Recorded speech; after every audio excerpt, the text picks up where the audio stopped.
creating a culture of love.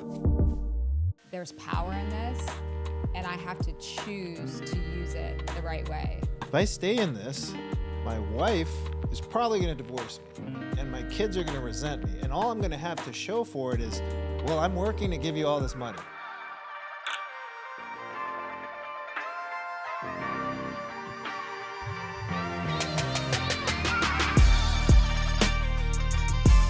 So thank you for coming into the studio today. We got Angela Manuel Davis. Yep. You are an athlete. You are a speaker. You're a powerhouse. Thank you. And I would say, did you coin like fitness evangelist or? Nike gave that to me. Ah. Yeah, Nike gave that to me. And then, and then Oprah was calling me what was she calling me? She coined something too. I don't know, like it just, it ended up being, I was teaching a really popular spin class for a lot of years, and they started to call it Church on a Bike. And so from Church on a Bike, we just started getting all kinds of riffs on that. So there you have it. Yeah. Yeah, because sometimes people are like, oh, you're so inspirational, you're so motivational. I'm like, never call me a motivational speaker or an inspirational speaker. Like, I love to go speak and share the story, but I think there's a big difference with like sharing who we are and what we are than let me go motivate someone. Yeah. Right? Well, I think sharing who we are and what we are is simply a vehicle to coach individuals to be who they are and what they are created to be. Us sharing our story isn't just for the sake of sharing our story, or at least it shouldn't be, right? Like it's not about ego, it's not about self-serving. It's like, I'm gonna be vulnerable in this moment, and I'm gonna tell you a little bit about me and what I've come through, and in hopes that it encourages you and inspires you. Yeah. So that's, for me, it's not so much about being a motivational speaker as much as it's about being a motivational coach. And I think a coach, what I love about being a coach is you have this opportunity to reach in and grab someone's greatness and say, here it is. Yes. Now I can support you and love you through going to get that. Let's go get that version of yourself, And so, being a coach, right? Yeah. Getting in the pocket, getting in the trenches with people, and encouraging them to be the best version of themselves. And it's like, you've been there at some moment. Now you've taken on another role. So let me show you my experience. I can relate to that and move it forward. Yeah. And put you in that space. Yeah. Yeah. And I think it's a privilege, really, to be honest with you. Oh, totally. It's a privilege when someone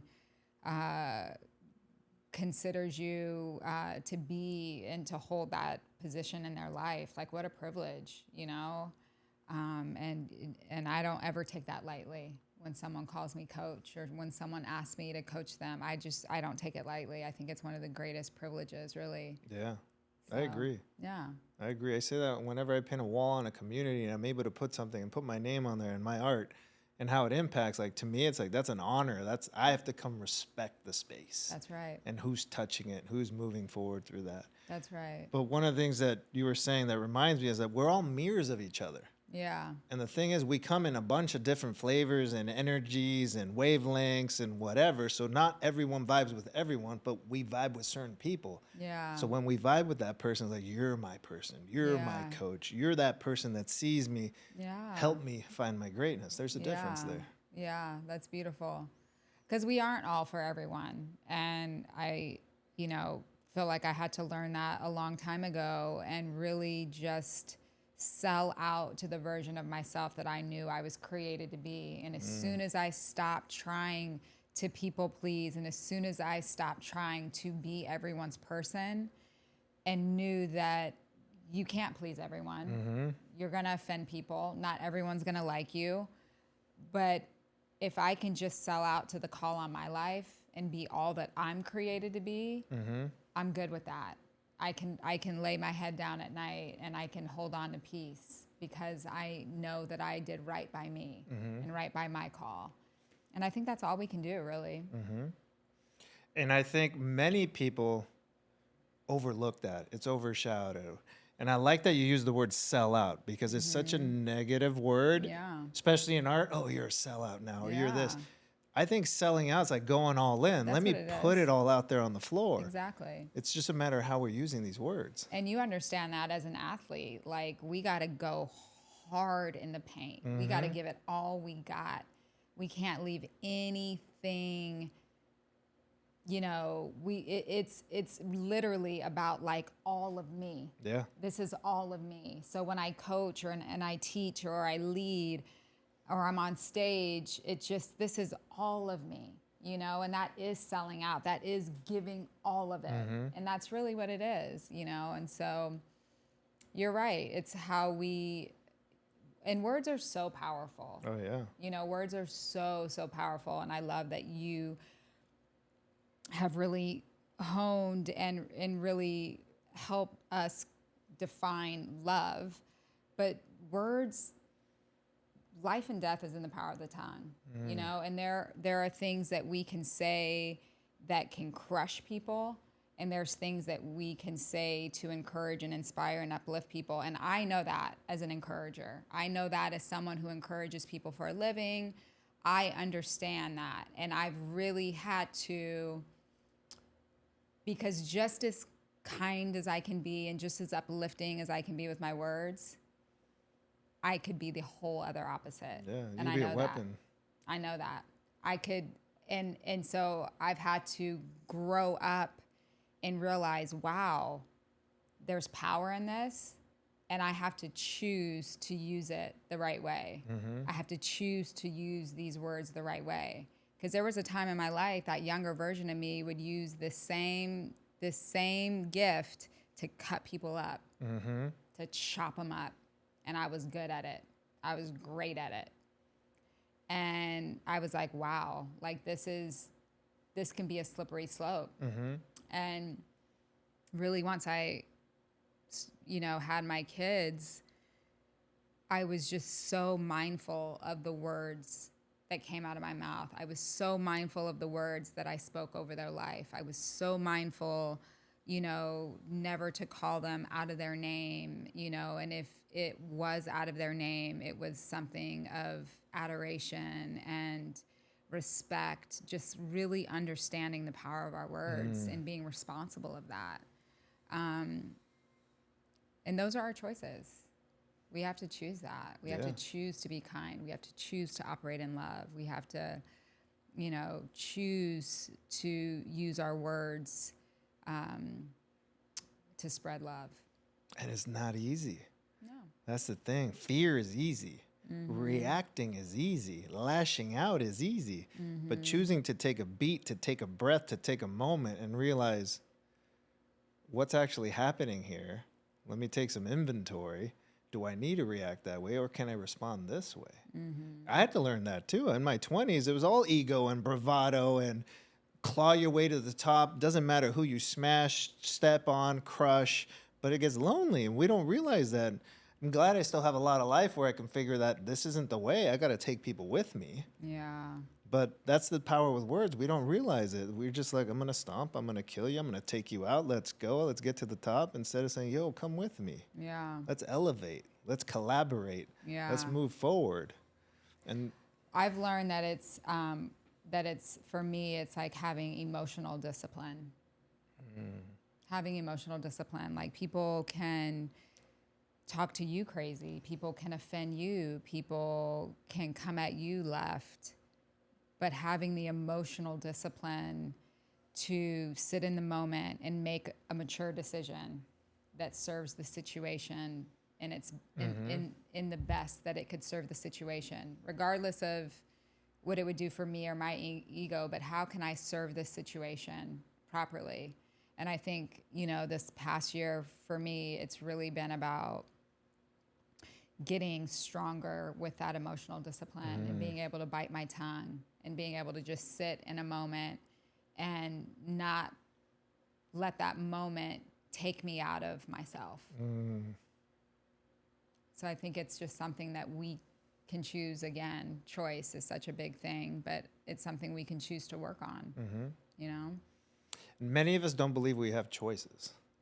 And I think that's one of the directions to help. Like whenever I speak to someone or semi-coaching role, hey, can we have some feedback? Are you open to feedback? Can we have a discussion? Hey, I'm seeing this in the gap. Like, do you realize you have a choice here? And sometimes we're like, I don't have a choice. This is what I do. Yeah. You know, sometimes I was telling you earlier, I was in a career path that I knew I was getting depressed. I was miserable. And I started foreseeing my future. I'm like, I wasn't married at the time or anything. I'm like, if I stay in this, my wife is probably going to divorce me. And my kids are going to resent me. And all I'm going to have to show for it is, well, I'm working to give you all this money. And then I'm an angry a-hole showing up every day, lashing out, not having the emotional discipline, because you can't hide stank face. Yeah. You can try to keep it calm, but that energy is still there. And I just started seeing this, and I'm like, I can't keep going down this path, or one day I'm going to be 60 and alone. Yeah. I got to do something different. And Yeah, that's good. realizing, wait, I have a choice to choose different. I That's don't good. have to go down this path. No, you don't. We make choices every day, and by the end of the day, we are the total sum of our choices. You know, so choices, I mean, they're everything, you know, and even when situations or circumstances feel out of your control, the choice that you may have in that is, am I going to turn this into an opportunity to grow me and shape me and stretch me? You know, am I going to, you know, how am I going to allow this hardship to touch me? And am I going to be the victim in this moment, or am I going to pull out victorious because I've learned from it and I've grown from it? And that's the choice. You know, life's not always going to be easy. Life's not going to be perfect. Things are going to happen. Things are going to happen that are unfair. Things are going to happen that are out of our control.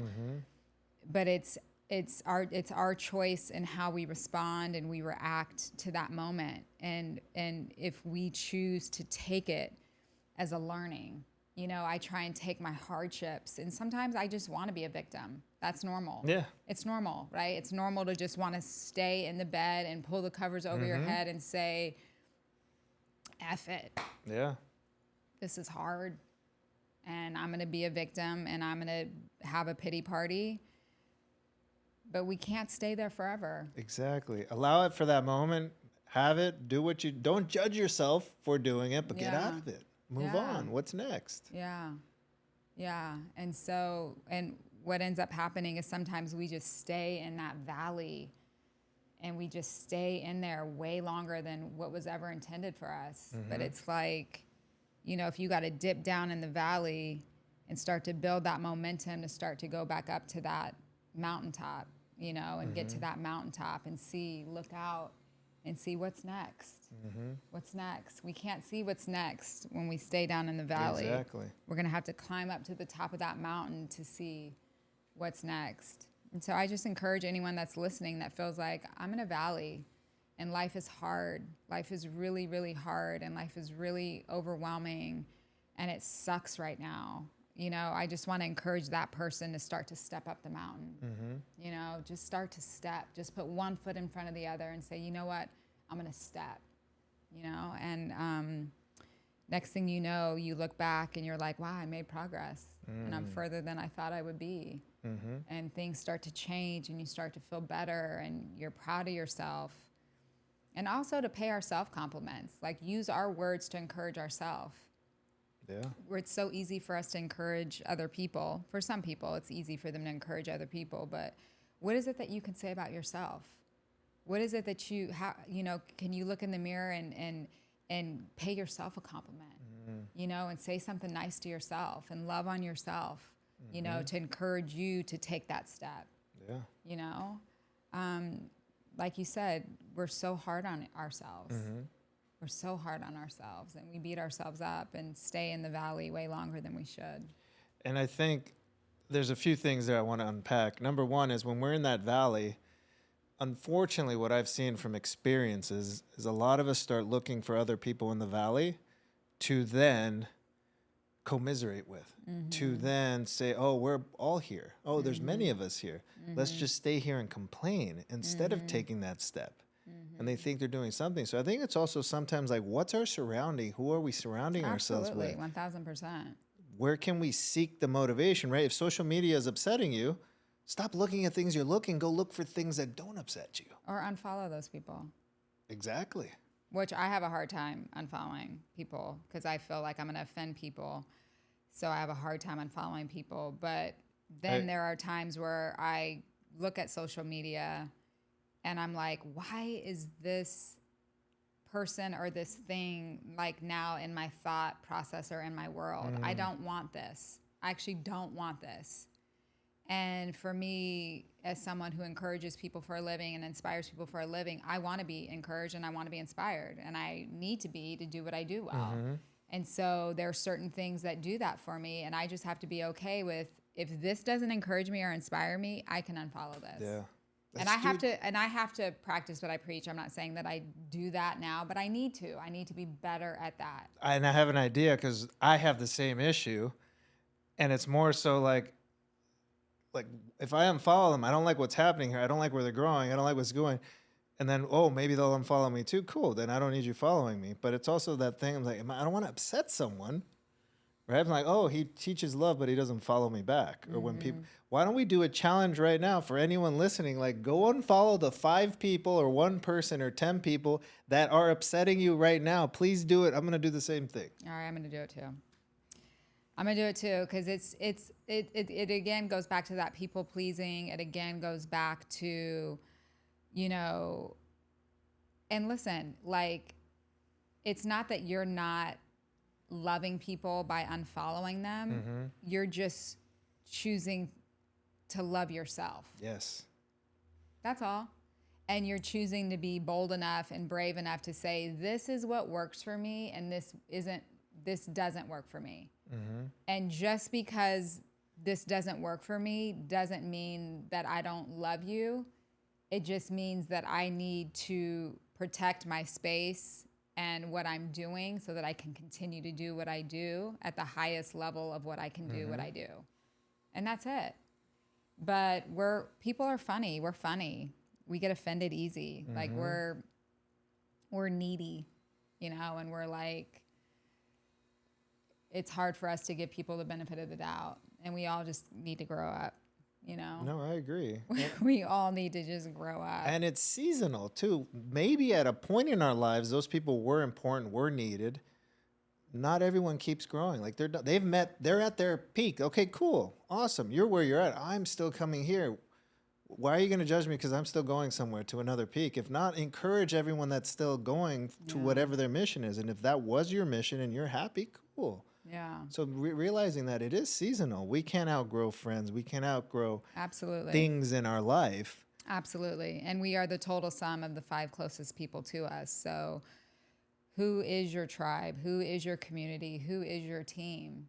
And sometimes that has to change and has to shift. And you have to be courageous enough to like make those hard choices that say this is no longer working, or this is no longer what it's supposed to be, or like you said, this season is over. Yeah. Not everybody is a lifer. Not every friendship is forever. You know, like there are seasons. There are seasons for sure. And I think that's what allows us to grow and evolve, is that we can stay free in that. We can stay light in that. Because you can't bring everything and everyone with you, right? You can't. It's heavy. It's too heavy. You're not going to move. You're going to be stuck. It's baggage. It's because we carry what's not intended for us to continue to carry. But let's just stay free. And who's supposed to be in that space, they go, you know, and then we, you know, continue to go higher and higher. And everyone has that opportunity to do that for themselves. Yeah. You know, it's not like, oh, I'm going to go higher, but you're going to stay here. It's like, no, I'm going higher in this direction, but maybe you're going higher in that direction. Exactly. And maybe that breakup, that uncoupling, whatever you want to call it, is what they also needed too. Absolutely. Absolutely. And if we can do that without judgment or I'm better than you and now I'm going here. But it's like, no, I'm going here and you're going there. And that's growing and evolving. You know, that's humanity. Yeah, that's truth. So you brought up offense a few times. And I'm a big believer in I can't actually offend anyone because we could take offense. That's the nature of offense, right? We could take offense. So if I'm offended, I'm actually giving you my power in the moment. Yeah. So where's the trigger in me, or where's the gap in me that made me get triggered to be offended? Yeah. Because sometimes, unless the intention is like, I'm really trying to offend you, but that's a whole nother thing. That's an insult. That's being aggressive. That's coming from another space. But sometimes we're so triggered now as a society. It's like, I don't know what I can say, right? Sometimes we're on our tiptoes and like, oh, am I going to offend someone if I can't say? The transmission went out on my truck and I had to repair it. So typically you kind of shorten what transition is to tranny. So I was saying that, and then I started catching myself like, oh, I can't say that anymore. But I never meant it from anything else. It's like, now we have to watch what we're doing because we can offend people. But when you say it without the intention to offend, am I trying to offend, or is someone just going to take offense and then give away their power in the moment?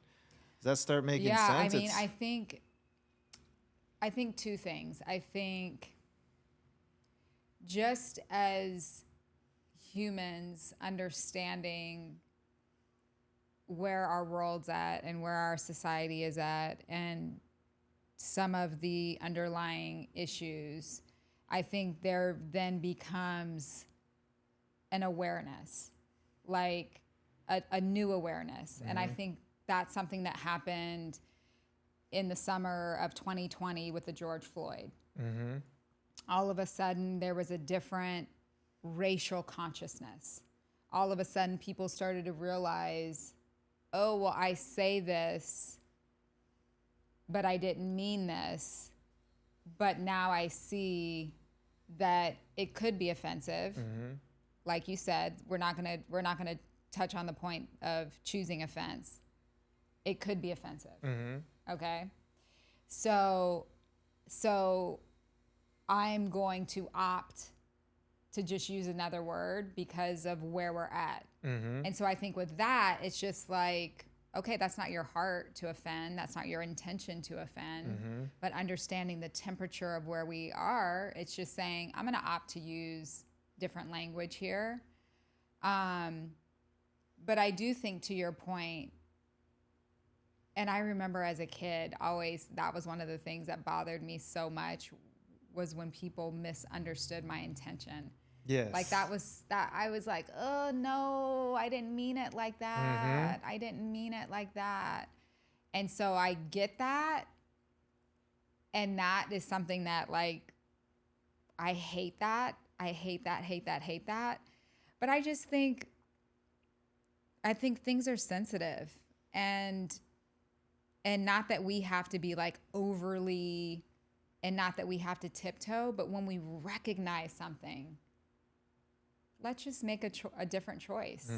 Let's just make a different choice, because people are traumatized and people are hurt by this world and by this country and by a lot of things that have gone on. People are hurting. People are hurting. And if we are spreading love, it's sometimes being okay tiptoeing when it's like, man, like, do I gotta, like, my calves hurt. Like, I've been on my toes too long. My calves hurt. They hurt. This plantar fasciitis is kicking in. Right. But I'm a tiptoe just a little bit longer because I know you're battling. And I know you're going through. And maybe you don't have the strength to not be offended. Maybe you don't have that self-development to not be offended. So I'm going to choose something different. That's what I would say. Yeah. I like it. Yeah. There's a lot of words that we used when we were little kids that you can't even, they just don't need to come out. They shouldn't have been used then. They shouldn't have been used now, regardless of how it was intended. But when we know better, we do better. Yeah. When we know better, we do better. And a lot of it is cultural. A lot of it is societal. A lot of it is systematic, but when you know better, you do better. And we learn and we grow and we realize, whoa,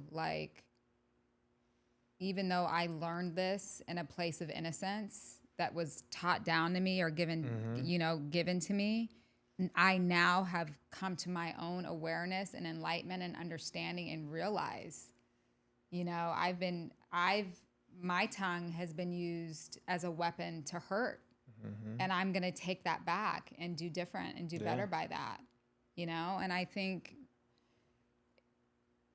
we just can never act like we know it all, and we can never act like we understand what it is like to be someone else. I think all we can do is extend that unconditional love and that compassion and try and do right by each other. No, I agree. And then one thing I'm hearing right there is just personal responsibility. Yeah. If we continue to say, okay, where am I missing it? Where can I take responsibility, reframe it? Hey, help me understand. I'm taking responsibility for the breakdown. Let's figure this thing out. And if we keep continuing to do that, because in a lot of cases, it's pass the buck. Someone else is going to vote. Someone else is going to do it. Someone else is going to fix it. So it's like, what can I do? Yeah. And part of this, choosing love is like, okay, let me love myself. Let me work on myself. And from there, you talk to another person. You talk to another person. Then we start rippling it out. Because trying to solve it all, that's Mount Everest. Yeah. But that one step, climbing up the valley that you were just saying, that's taking responsibility. Let me move forward. Let me choose love again. Let me choose love again. That's right. That's right. It's a beautiful thing. And we can't, I think I've had to have the resolve a long time ago that some of the change that I'm fighting for, I will not see in my lifetime. I just will not see in my lifetime. But I'm going to do my part. Yeah. I'm going to lay my brick. I'm going to take my step. You know what I mean? And I refuse not to. But the change that we're ultimately all fighting for and believing for, I'm 48. I'm not seeing it in my lifetime because it's big stuff. Yeah. It's big stuff. It's stuff that has, my ancestors have been fighting for. I'm not being hopeful. I'm not being not hopeful, or I'm not being not optimistic. I'm being realistic here. These are big things, So, but there are smaller changes that I feel like are tangible for our lifetime, and that excites me. But I'm not going to stop fighting for the big stuff. We got to be in service to humanity. Yeah. And hopefully my kid, my kids too. So it's like people ask me, is your work going to change? Is it more important? Is it this? I'm like, it hasn't really changed. My mission is still true in what it is, but now it's more important because now I'm leaving it behind to someone. I'm not going to be here one day. He's going to be here. Maybe future children are going to be here. His grandkids are going to be there. We're doing it for who's behind us. And I think we forget about the youth way too often. Yeah. Right? We're too worried about these old men running the country. And what about the youth? Yeah. That can eventually become those people. It's our future. Let's figure that out. But I want to walk it way back. So athleticism, I think being an athlete and that athlete mindset goes really far in some of the bases of what we're doing. And we've been lucky enough to play in that role, right? Yeah. Some people don't get to whatever level, whether it's high school, pro, and everything in between. So you were a track star? Yep. Yeah, I ran a little track. Oh, you did? Yeah, you're probably faster than me. I did the 4x1, the 4x4, the 4, and the 2. Oh, okay, good. Yeah. But there is nothing. It's interesting, and why I find track so interesting, because if you ask the majority of people, they're like, is track a team sport? Like, no, you're one person running, but your points add up to the whole team. People forget all of that. Yeah. Or you're on a relay. Or a relay and everything. Yeah. But so you've got this path of sprinting and running, and you've gotten you were top 25 at some point, Olympian. Well, I was top 25 in the world at one point in the 100 meters. I did not make the Olympic team. I made it to the Olympic trials.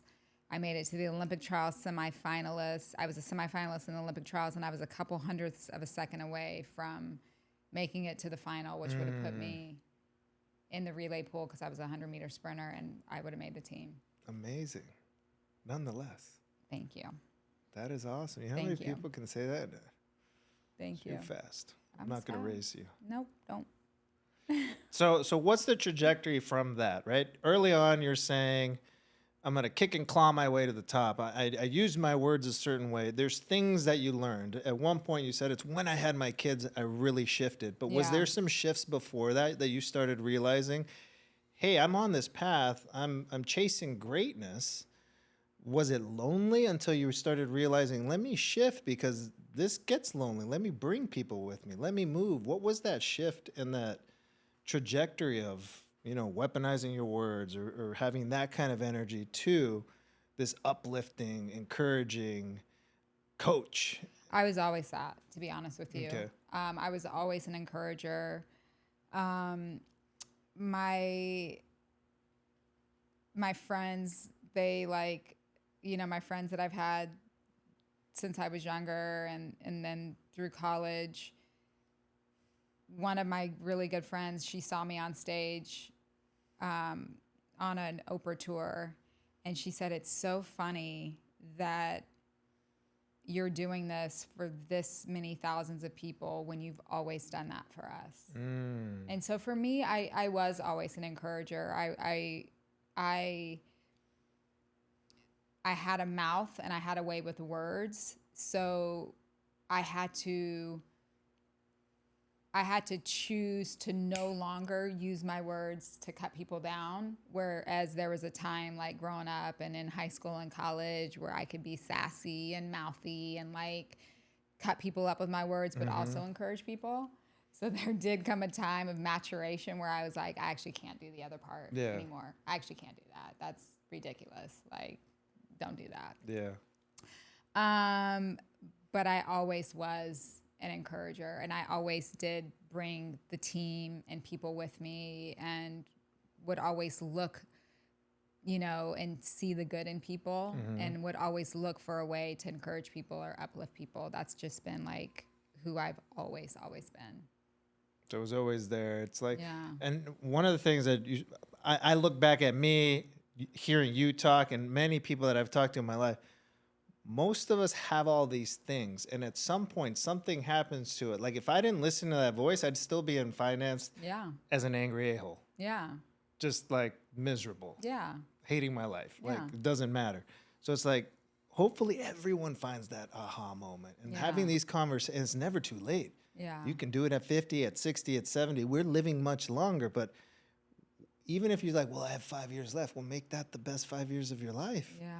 You've had X amount of years to get you to this point. So it's hopefully realizing more people than not, do it, take the leap, make the change, go out there and go after it. Yeah, I would say this because I did have an opportunity some years back to encourage an older group of individuals. And I was kind of, like, why would they want me? Why did they invite me to come and talk to this group of individuals?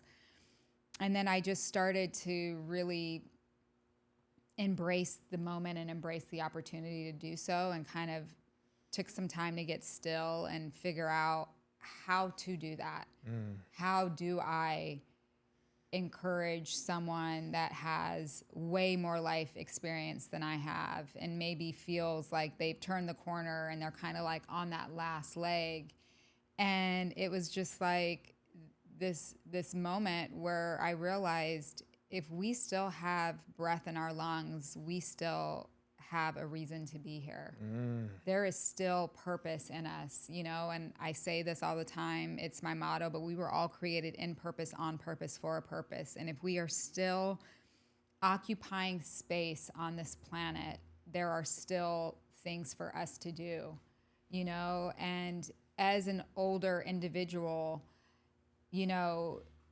still having conversations with younger generations. And even I still have one grandparent that's living, and I feel super blessed that I do, but still being able to sit at her feet and learn, and, Yeah. and get wisdom and get knowledge. But, just being in, an older community and knowing that you are still wanted and that you are still needed and that you have so much wisdom and knowledge and value that we can still gain from. Yes. We can still gain from it. There's things like every single time I'm with my grandma, there is something that I learn, and there's something that I notice that makes me a better mom or makes me a better wife. And I'm grateful. So, if we're here, we still have work to do. We still have something we can do, even if it's a smile, even if it's acknowledging someone, even if it's, instead of just walking by that person, but it's making eye contact and saying, I see you and your life matters, like what that can do for someone, there's still things to do if we're here. Yeah. Yeah, no, that's beautiful. I wrote that down. I have my notes here. Let me go to my cheat sheet. I wrote that down that you said in purpose, on purpose, for purpose. Yeah. And you start realizing it's like, because sometimes, let's just say we were oops, baby, or we were this, or there's a reason for everything that happened, right? There's no such thing. No matter what. There's no such thing. There's a couple other things. Life is for us. I say that all the time. Life is now. Life is for us. We're here to win. We're here to thrive, not just survive. It's happening for us, not to us. It's life is happening for us. Like and that is just a perspective and understanding. I am not the victim of this circumstance. I am not the victim of this situation. I am not the victim of this hardship. My life is happening for me, for my best interest, not to me. Yeah. And I had to learn that the hard way. I was going through a divorce years ago. I got married young, my first marriage, really young. Like I was still in college. I was a baby. And it was just a really short little marriage. But I was devastated when we divorced. I was devastated because here I am looking at my parents, high school sweethearts, and, I just felt like the biggest failure. And it was through that hardship that I started to run to my healing and train for the Olympics. It was that moment because I had retired. Like in college, I was like, oh, I'll hang them up. Yeah. I was an All-American. I was like, that's good enough. Let me go on with life. But here I am now going through a divorce and not knowing how to do anything else but to use the gift that God gave me and to run to my healing. And so that moment wasn't happening to me. It was happening for me. Yeah. And that was a pivotal moment in my life that helped me become the coach that I am today. Like I needed that. Like I needed to know what it felt like to be that low and that dark and feel that unworthy and feel that much shame and feel that embarrassed and feel like that big of a failure. And I needed to know what it felt like to work, to run to my healing, to get to the Olympic trials.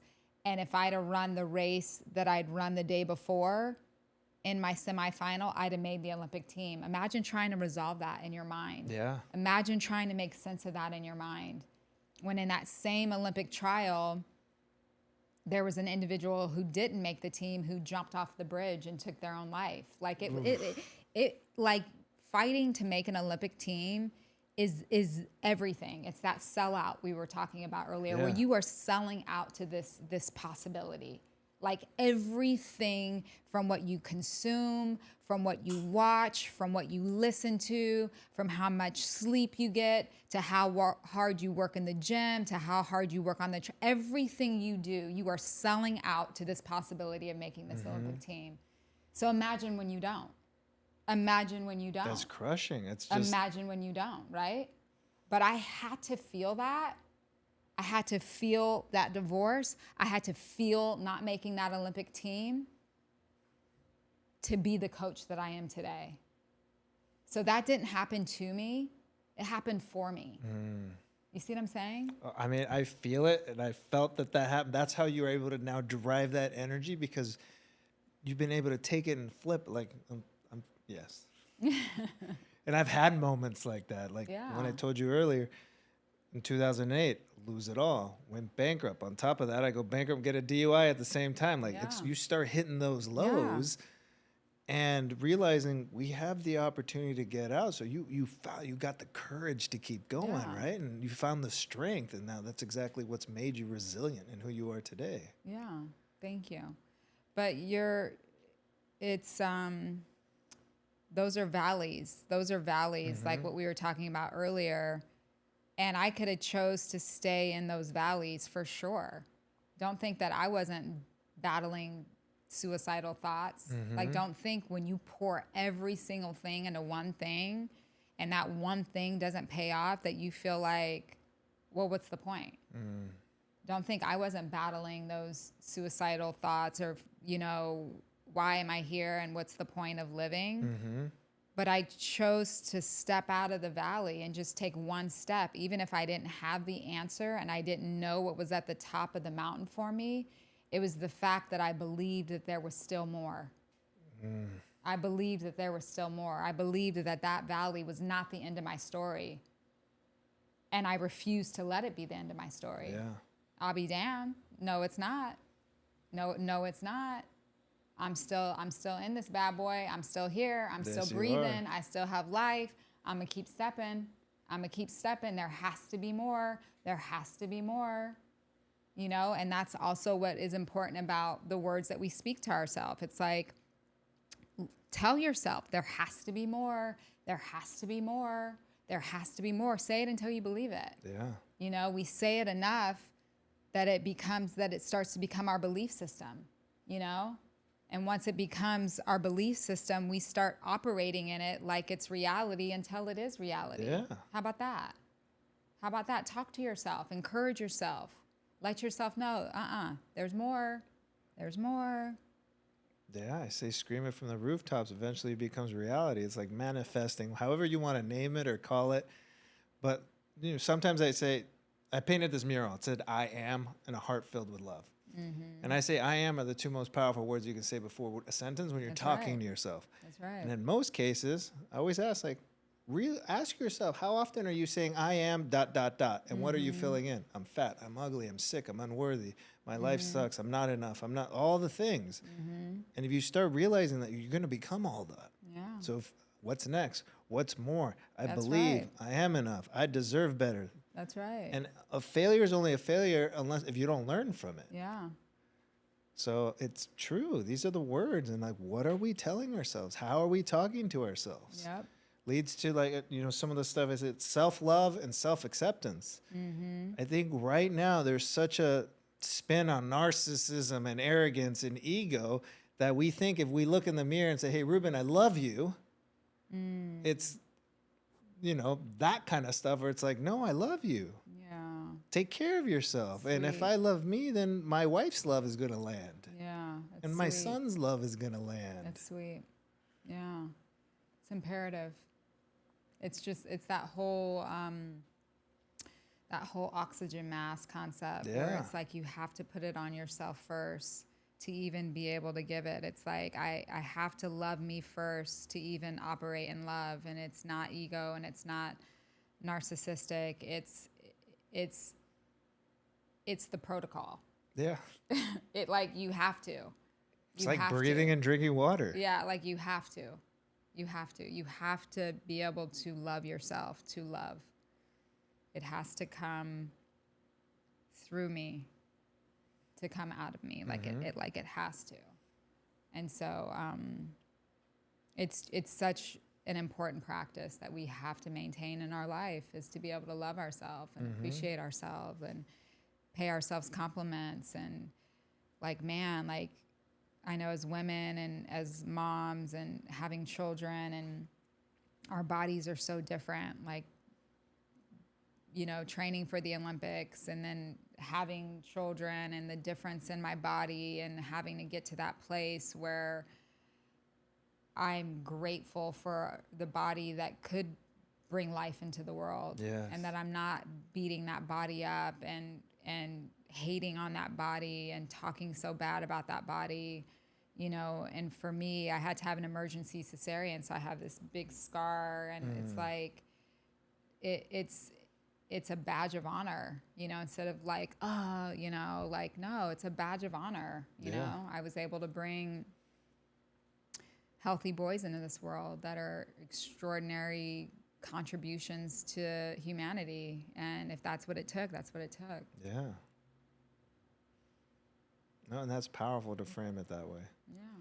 Because it's too easy to do it the other way. Absolutely. You know, I've heard people jokingly, they'll blame their kids. They're like, "The scar, see, you had that happened to me because of you." Yeah. Like, what's the kid gonna think if you start having that? Sorry, I ruined mommy. Yeah, it's awful. Right? Like, you hear, like, it's just, the more I do this work, the more I have these conversations, you just open your ear to other things. And Yeah. I'm just trying to apply it to myself. Yeah. How can I be more gentle here, more gentle at home? So we're all going to break our children, quote unquote, break. How can we break them the least amount, right? We're all doing our best. We don't come with Yeah. instructions. We're not perfect. And if we're coming, we're gonna mess up. exactly. But if we can mess up a little less because we're breaking cycles of our parents, of our grandparents, generational stuff, or from stuff around us, and then hopefully 100 generations from now, maybe they are all perfect and humans are in peace. Who knows? Not in our lifetime, but it's hopeful thinking. It is. But It is hopeful thinking. But I saw this on your Instagram the other day as I was looking through, and you said this, and I was like, exactly, this is what it is. We need to gather with intent, decide what change we're going to commit to, and be the collective energy and the change we want to see. That's right. And to me, that's like accountability, responsibility, Yeah. all of that. And Yeah. how do we make that more contagious?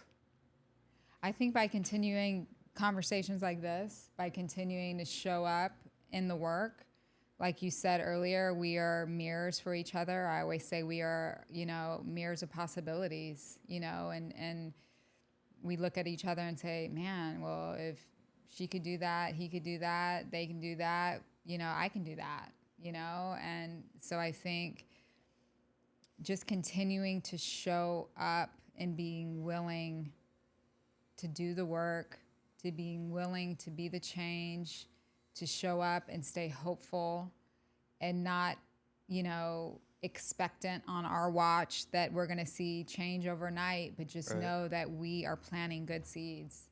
We're planting good seeds.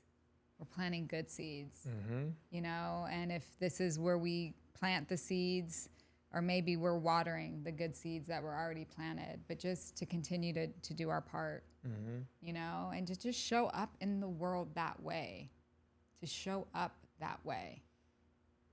It is contagious. Yeah.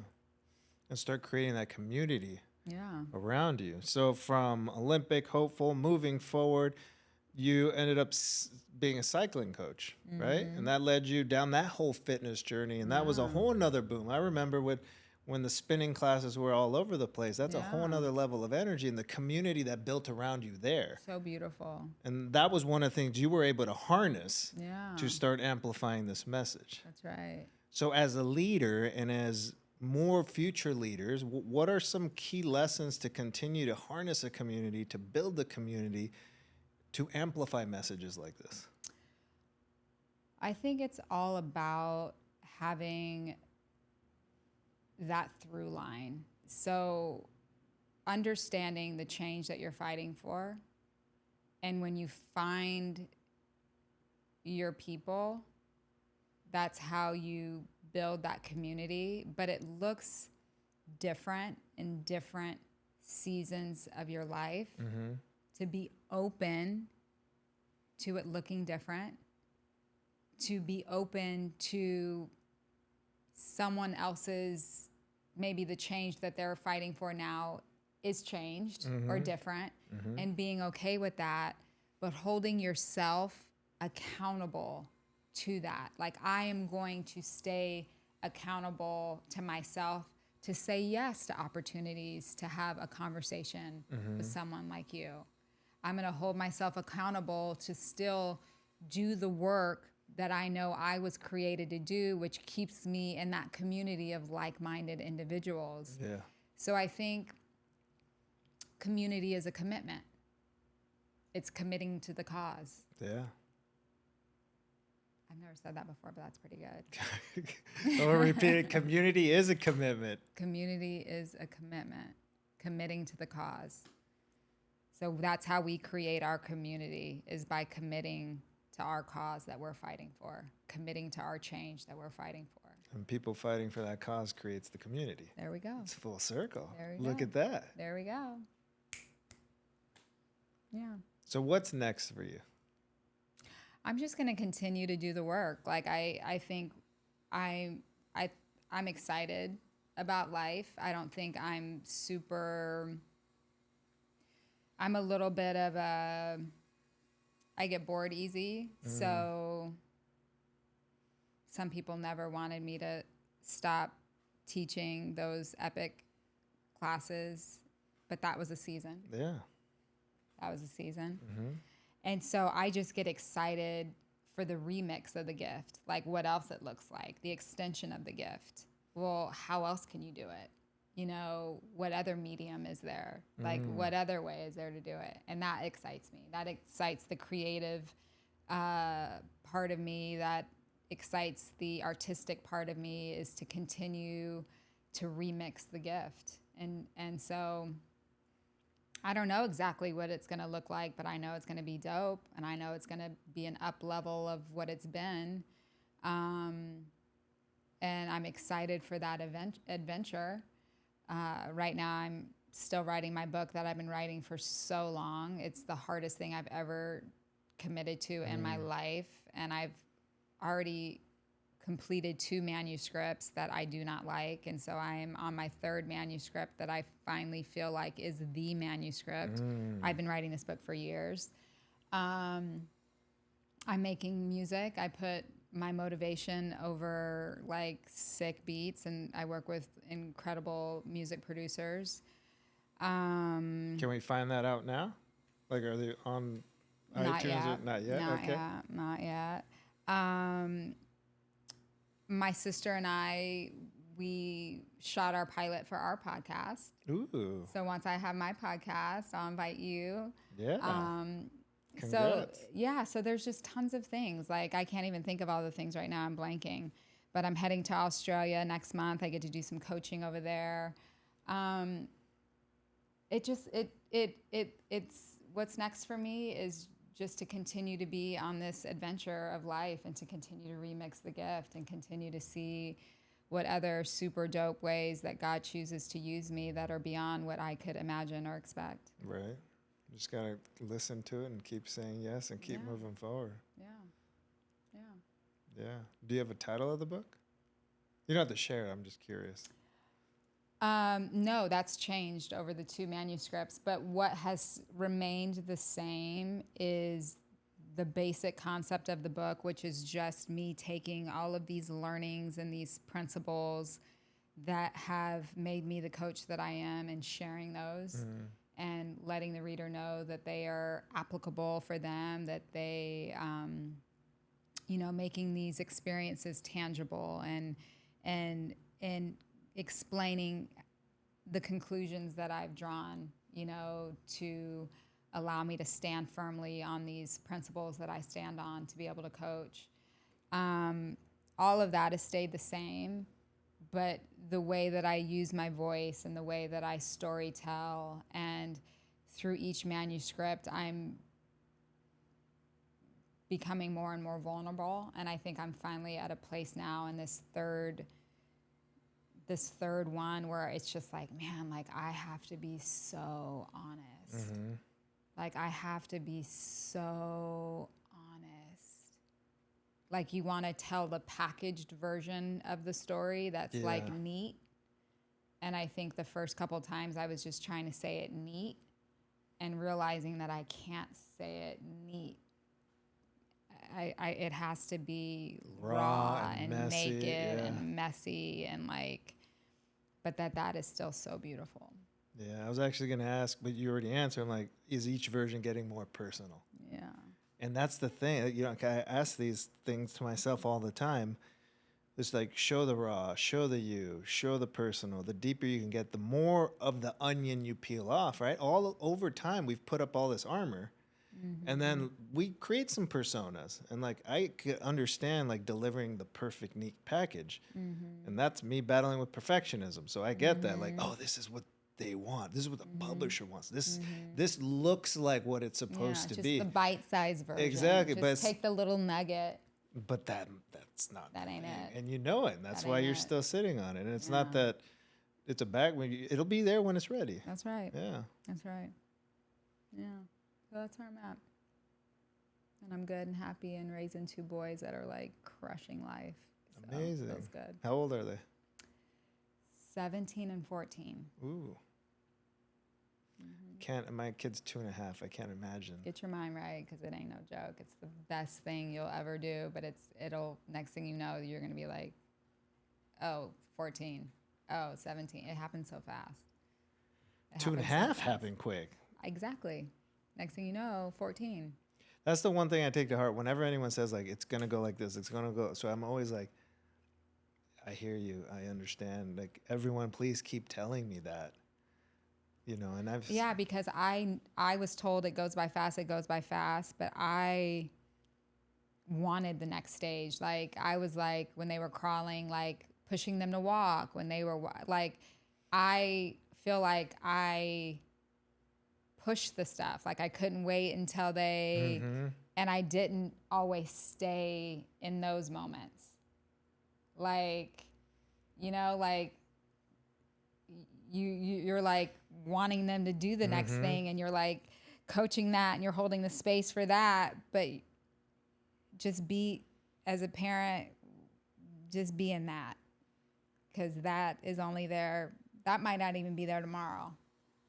They might be on to the next tomorrow. It's that fast. Yeah, that's interesting, because sometimes my wife was like, oh, like he just starts talking and like, oh, I can't wait till it's a full sentence. I can't wait till he's telling me everything. I'm like, babe, it's gonna happen, and we're gonna have more of him talking normal. The cute little, like, my dog's name's Tuesday. He's like, bye bye Tutu. Yeah. It's like one day he's gonna say bye Tuesday. Yeah. You know, and I look back at these moments, and one of the favorite things about the iPhone that they get right is in the photos, memory, and something shows up, and I'm just sitting there like, and I just start tearing up, just looking at an image of him playing with bubbles, and I'm like, how did it go so fast? So I make sure I take him everywhere. Yeah. I go on projects. They flew me out to London for a project. I'm like, wife and kid are coming with me, so they're part of the package. Yeah. So we roll deep too, and we just stumbled on YouTube videos last week of my boys, and just their little voices that, you know, now they're like deeper voices, but it just, all of it just is the wildest, most fascinating thing. And, you know, I always held space for what was next. And it's like, no, God, I just wish you could turn back time and be in that little, falling asleep on your chest, sweating. Oh yeah. Drooling. Their head just dripping. Yeah, and you're like, it's the best. I remember back to that London trip. My son's name's Remy, so he's like, "Daddy, carry me." He didn't say it, but he looked at me because he wasn't talking yet. I'm like, "Okay." We were on a 3-mile walk. Wow. The stroller was right there. Yeah. He just wanted Daddy to carry him. I was dripping in sweat. Sure. Biceps are about to explode. Yeah. Back's cramping.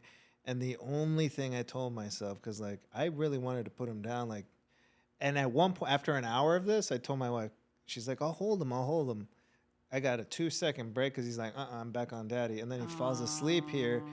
And in my head, to get through all the pain, because it's just physical, I'm like, this is just temporary. One day, this isn't going to happen again. You won't be able to. And that's what I keep telling me for all these little uncomfortable, the extra 2 hours of bed. Only I could put him to bed. Yeah. Like, we have our routines. They're creatures of habit. And you start realizing, like, okay, well, it's the 2 books, and it's the this, and it's the that.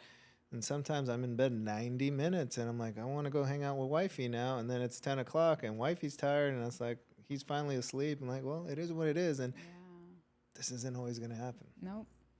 Nope. It's the sweetest season. It's the sweetest season. Did you at least have a carrier, or you like carried him? No, straight raw carry. Oh, wow. No carrier, no nothing. I wore my kids, and so I wore them for a really long time. So sometimes I just had like the wrap, and then I had like the carrier where they could be in the front or they could be in the back. But we did that a lot too, where and then I'd put the carrier on my husband and like adjust it for him. Early when he was smaller, we had like the Bjorn carrier. That was one of the best gifts we've ever gotten. Yeah. And my wife would go on 2-mile walks every day. That was her exercise early on, and was just walking with them whole.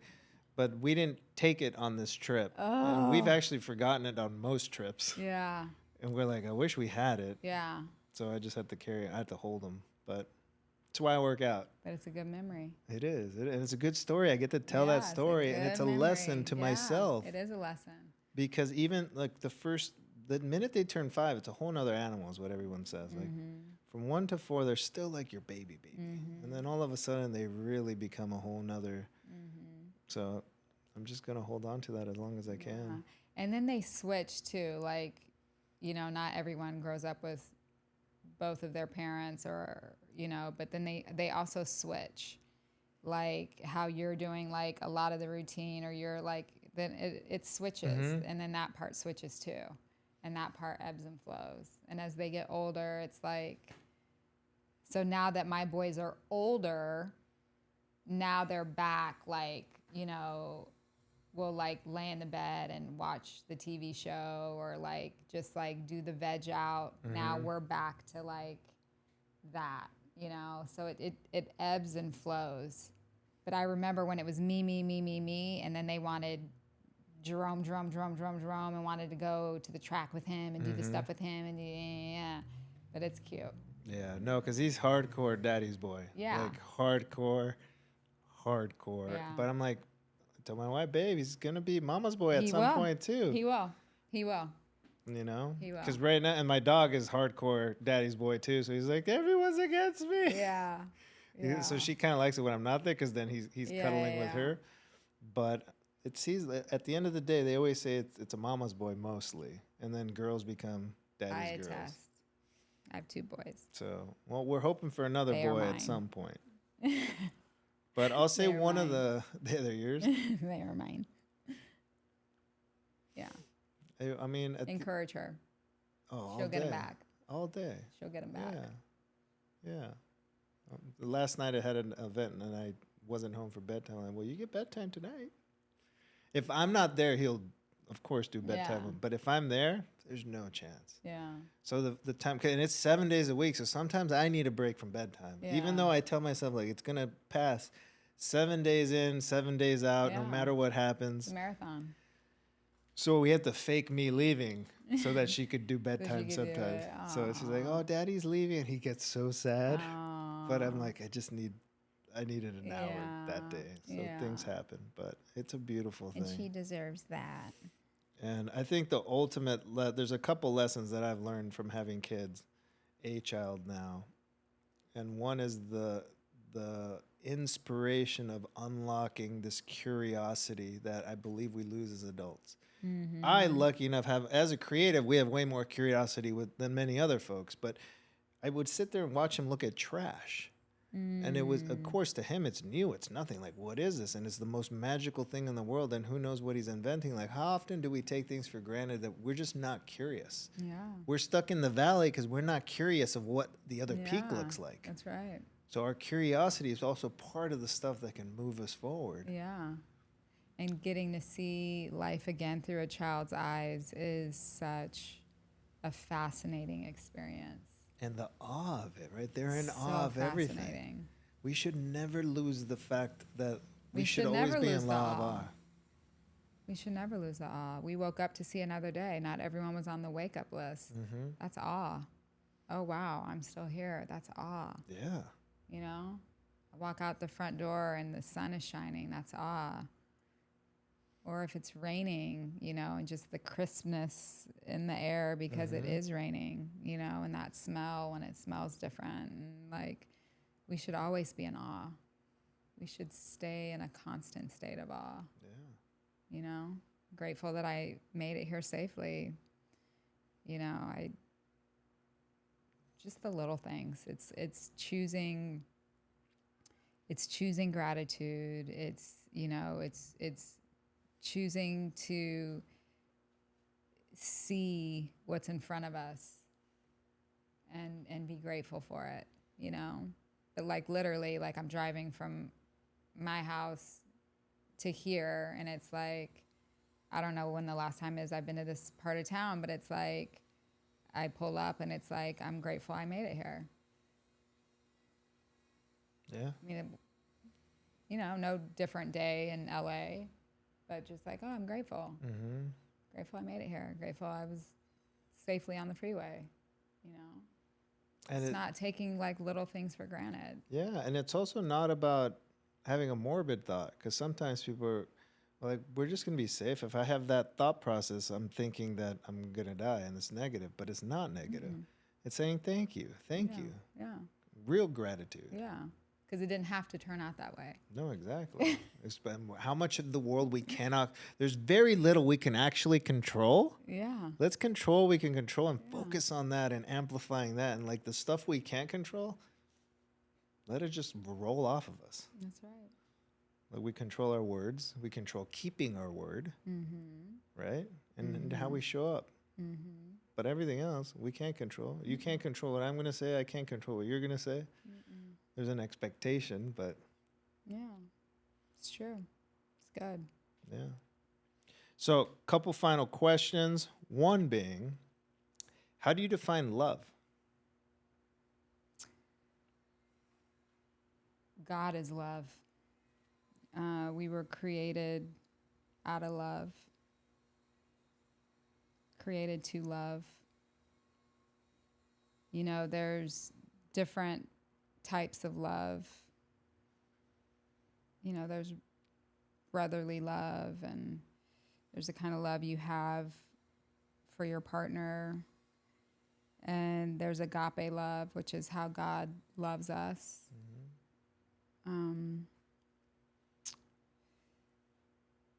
I love unconditional love. I think our children really teach us that in a beautiful way. Our pets teach us that in a beautiful way. Yes. Just that unconditional love. Like it doesn't matter. It doesn't matter. Like my love isn't like up for debate. It just doesn't matter. Like I'm gonna love you. I'm gonna love you no matter what you do or what you say. That's how I define love. No, that's a great answer. And the truth is, God is love, and we're made in God's image. Therefore, we are God. So when we can tap into realizing that we're source and he, she is also what's helping us fuel, like we could continue moving forward. Like, let's just be that. And I think we forget that we can be it. We're trying to do it, right? Yeah. We're trying to do it or have We it. are definitely created in God's image, and I don't think I'm God. I think I'm created in God's image. But I think to what you do, because we were created in God's image and he is the ultimate creator, we're all creatives. We're all creatives. You know, so I love that you found one of your flyest extensions and versions of that creativity and what you do and how you show up in the world. But we all have that ability to create being in God's image. Yeah. And I think us being in that creative space is part of us operating in the gifts and finding creative ways to operate in our gifts. That's what excites me too about life. It feels adventurous. Yeah. Constantly looking at the evolution, the opportunity. Yeah. Yeah. For What's sure. coming next? For sure. Where are we going? For sure. Just being curious. Yeah. Yeah. For sure. So now we have my favorite question. Okay. So there's no right or wrong answer. Mm-hmm. So Angela, how would you define living a life through love? Living a life through love. That's beautiful. I think choosing to show up and be the demonstration of love. Choosing to show up and be the rumor of love. Choosing to show up and be an extension of love. I think living through love, it was living through love. Living through love doesn't require anything on the front end. I think living through love is you being willing to be the investment.